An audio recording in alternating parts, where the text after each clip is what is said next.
The Class FD-210-2s was a type of freight locomotive used on the Soviet Union, built between 1931 and 1942, with over 3,200 produced, and they served the USSR pulling freight trains across the system. By the 1950s, the FDs had become redundant due to dieselization and electrification. At the same time, China was needing more motive power. The works there were busy producing the JF and the JS Mikados and the SL6 and RM Pacifics.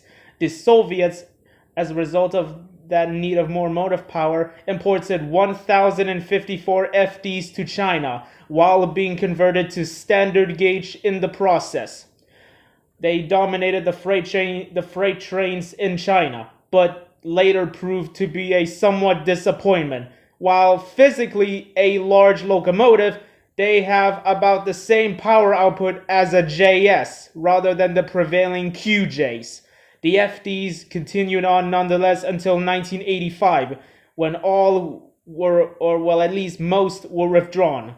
No, all were withdrawn, and many were scrapped. Today, at least two are preserved in China, while a third has been set aside for a museum but hasn't been seen since 2001. While in the Soviet Union, a handful of FDs are preserved in the now former Soviet Union, now Russia, with at least one being in operation.